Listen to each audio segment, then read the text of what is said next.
And it's now time for our regular Thursday magazine feature, On Court.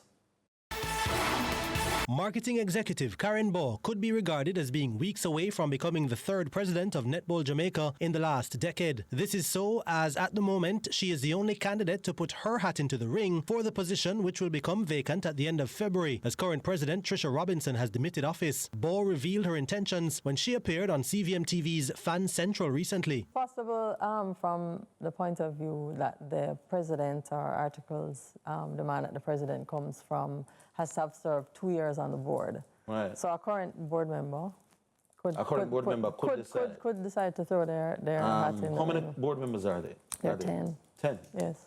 And so far as you know, none of the 10 as far as I know, none of the 10. She became attracted to the sport of netball while attending Woolmer's High School for Girls and then became involved with administration during the Marva Bernard-led administration. Love affair with netball from high school days. Yeah. So I went to Woolmer's Girls. I was introduced to netball in first form.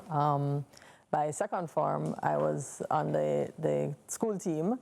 And I do remember that our coach was the captain of, they weren't called the Sunshine Girls at the time, it was just the national team.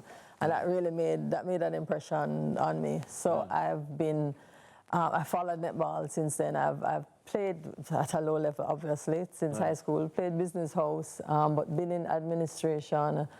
This is actually my second time on the board. I served under Marva Bernard. Netball has always been, something that I'm really passionate about. Sports in general. I'm a bit of a sports buff.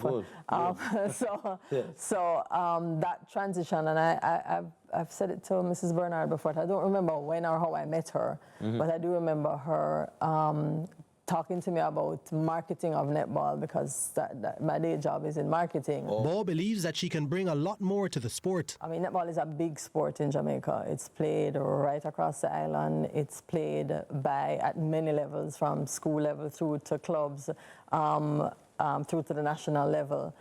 And having been on the inside, I feel like there is more structure that we need.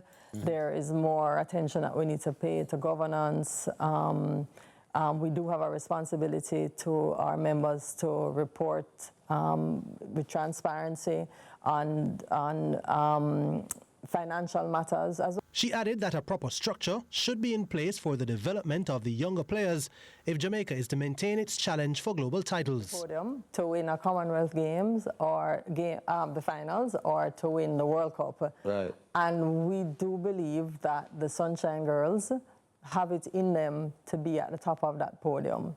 But we need to ensure that we put behind them all of the elite structures that the other teams who are above us have, and even some below us have. Over the years, we've said, give the team what they need to get to the top. What does that look like? The structure behind the team is really important as well. And that's where we leave another edition of On Court. Join us next week, same time, same place.